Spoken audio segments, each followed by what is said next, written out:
오늘 함께 나눌 말씀은 에베소서 4장 15절입니다. 신약 314페이지에 있습니다.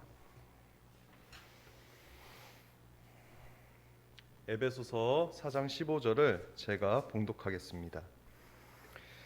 오직 사랑 안에서 참된 것을 하여 범사에 그에게까지 자랄지라.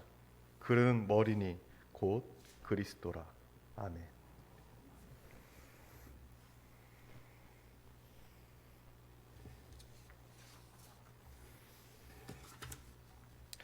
하나님 우리 아버지와 주 예수 그리스도로부터 오는 은혜와 평강이 모두 함께 하시길 소망합니다. 성장한다는 것은 본인에게도 기쁨과 유익이 있겠지만 자녀가 자라난다는 것, 성장한다는 것은 부모에게 있어서 참 기쁜 일일 것입니다. 마찬가지로 하나님도 우리 한 명 한 명에 대한 성숙, 자라남은 기쁨이고 주님의 계획에 있어서도 매우 유익한 일일 것입니다. 우리가 점점 그리스도 예수님의 성품을 담아 그분의 성품이 우리의 인격이 되고 사랑과 겸손함과 섬김의 삶을 살아간다면 하나님에게도 기쁨이고 열린문 공동체에게도 기쁨이고 우리 스스로에게도 기쁨일 것입니다. 그러나 영적인 성장, 우리 삶의 성장은 그냥 이루어지는 것은 아닐 것입니다. 의도적인 헌신, 성장하길 원함과 결정, 성장을 위한 노력의 몸부림이 반드시 있어야 합니다. 그러하기에 마태복음 9장 9절의 말씀, 예수께서 거기서 떠나 지나가시다가 마태라 하는 사람이 세관에 앉은 것을 보시고 이르시되 나를 쫓으라 하시니 일어나 쫓으니라. 이 말씀처럼 그리스도를 닮아가고 따라가는 것은 방금 읽은 말씀처럼 마태처럼 예수님이 자신을 따르라고 했을 때 일어나 쫓아가는 그 결정을 내리는 것부터 시작이 됩니다. 마태는 예수님을 따르기로 결정하고 따라갔을 때 그 뒤의 결과는 알지 못했습니다. 아마 그 결과를 생각지도 않았을 것입니다. 단지 예수님이 나를 따르라, 그 부르심에 응답한 것뿐이었습니다. 우리가 주님의 자녀로 살기 위해 필요한 것은 어쩌면 이것이 유일한 것일지도 모르겠습니다. 부르심에 응답하는 것. 우리가 시작하고 결정하지 않는다면 그게 무엇이든 이뤄낼 수 없기 때문입니다. 그렇다면 이러한 시작과 결정을 내렸다면 우리는 어떻게 주님의 자녀로서 성장해 나가야 할지 함께 오늘 살펴보겠습니다. 먼저 첫 번째, 성령 하나님의 인도하심을 의지해야 합니다.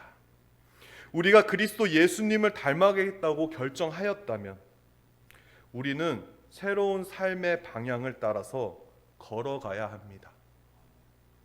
이것은 단순히 어떤 행동의 모습뿐만 아니라 우리의 모든 것, 생각, 말, 행동, 상황 등 우리의 모든 것이 이전과 달라지는 것을 말합니다. 그래서 성경에서는 그리스도를 접하면 새로운 피조물, 새 아담인 그리스도 예수님을 입은 것이라고 칭하는 것 같습니다. 그런데 어떻게 보면 참 말만 쉬운 것 같습니다.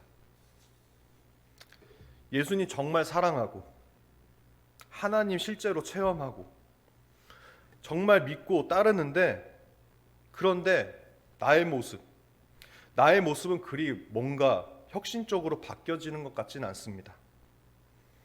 그럼에도 불구하고 옛 관습들을 버리고 새로운 주님의 도를 따르고 개발하고 생각하는 방식을 의도적으로 변화시켜야 합니다. 그렇다면 성령 하나님께서 이러한 변화를 반드시 도우리라고 확신하셔도 됩니다. 빌립보서 2장 12절, 13절에 보면 그러므로 나의 사랑하는 자들아 너희가 나 있을 때뿐 아니라 더욱 지금 나 없을 때에도 항상 복종하여 두렵고 떨림으로 너희 구원을 이루라. 너희 구원을 이루라. 너희 안에서 행하시는 이는 하나님이시니 자기의 기쁘신 뜻을 위하여 너희로 소원을 두게 행하게 하시나니. 아멘. 이 구절은 성장의 두 부분을 말하고 있습니다. 이루라와 안에서 행하시는 이입니다. 이루라는 우리의 책임이고 안에서 행하시는 이 부분은 하나님의 역할입니다. 한마디로 영적인 성장과 우리의 모든 것의 성장은 성령 하나님과 내가 협력해서 이루어 나가는 것입니다.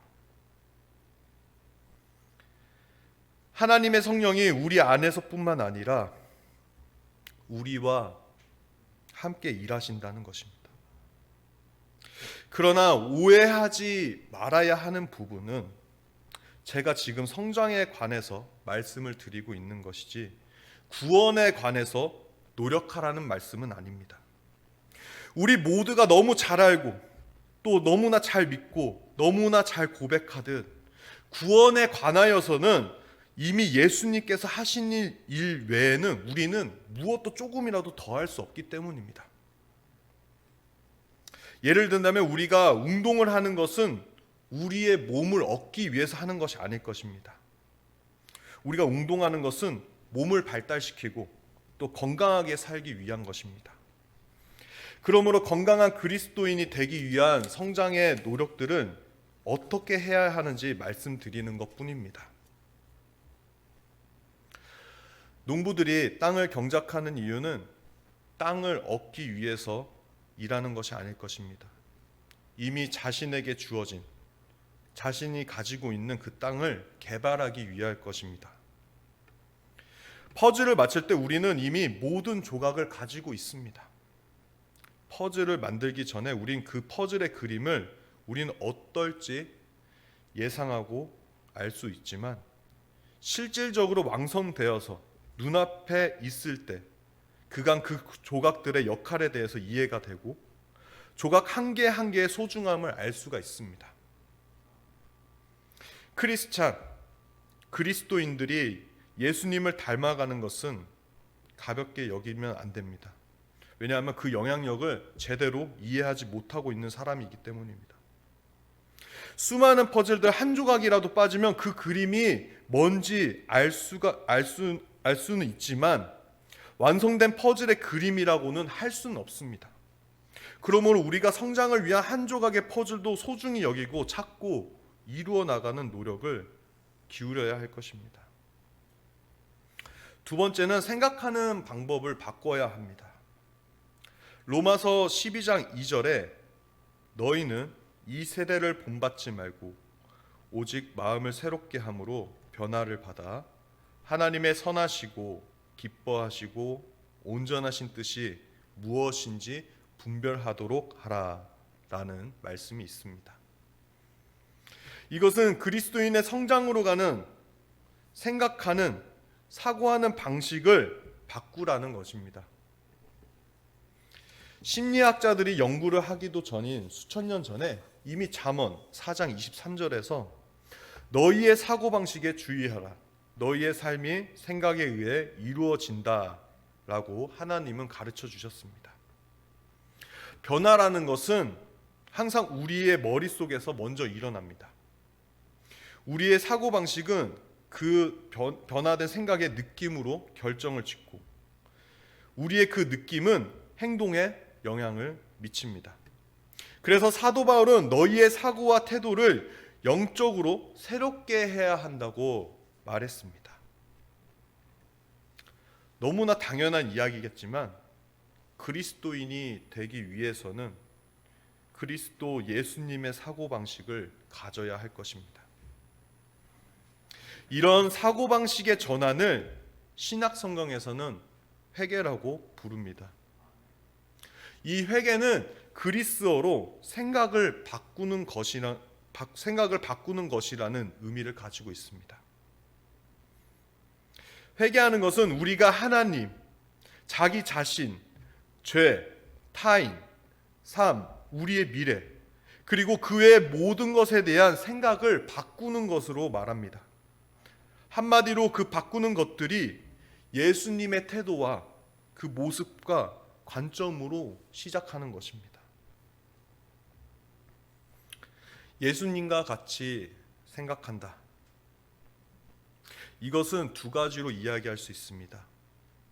하나는 성숙하지 못한 생각을 중단하는 것.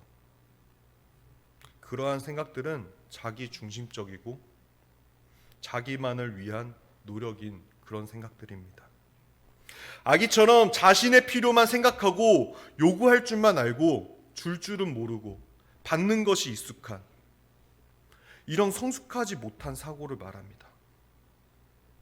그러므로 성숙해져 가길 원한다면 자신의 필요 요구를 내려놓는 것입니다. 또한 주어진 것에 만족하고 감사할 줄 아는 태도가 필요하겠습니다.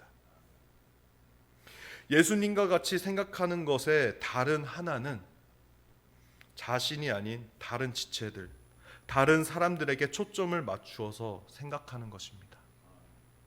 사도 바울은 고린도전서에서 다른 사람을 생각하는 것이 성숙함의 표현이며 이것을 진정한 사랑이라고 말했습니다. 우리 예수님의 삶을 보아도 알 수 있습니다.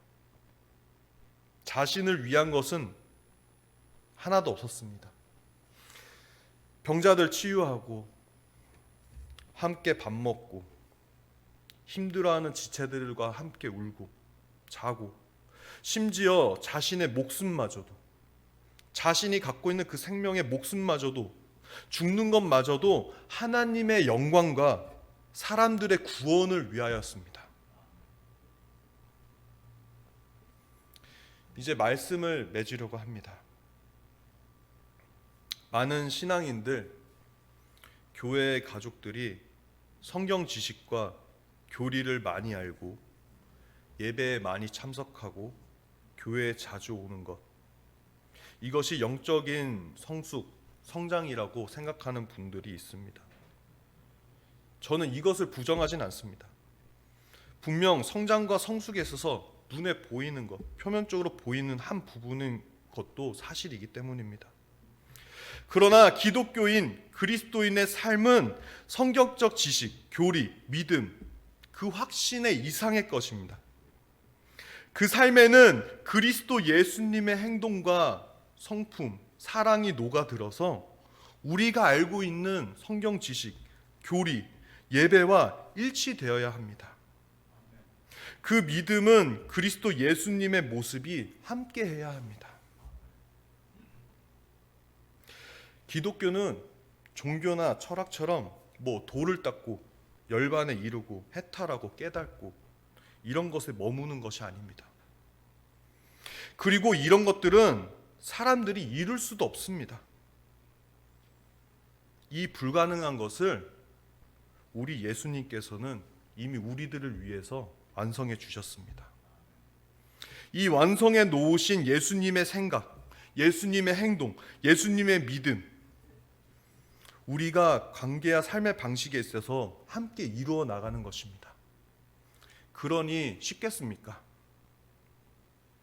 당연히 어렵습니다. 완벽하게 하실 수 있겠습니까? 당연하게 완벽하게 못합니다. 그러나 정말 기쁘고 감사한 소식은 우리를 도우시는 손길이 있습니다. 바로 하나님과 우리 열린문 가족 여러분입니다. 우리가 서로 자신의 입장을 덜어내고 하나님의 편에 서서 지체들과 세상을 품고 도울 수 있습니다.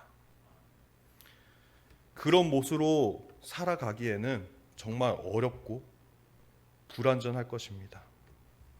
그러나 주님께서 보시기에 또 우리 지체들이 보기에 또 세상에서 보기에 이런 불완전하고 어려운 모습들은 참 아름답고 멋있습니다. 우리가 세상의 요구에서 한 발짝 뒤로 가고 오직 선하신 하나님의 마음을 받고 새롭게 변화되어 온전하신 하나님의 뜻이 무엇인지 분별하는 그런 복된 삶이 2021년 한 해에도 넘치는 하나님의 은총이 있기를 소망합니다. 그리하여 모든 지각에 뛰어나신 하나님의 평강이 그리스도 예수 안에서 우리들의 생각을 지켜주시길 기도하겠습니다. 아멘.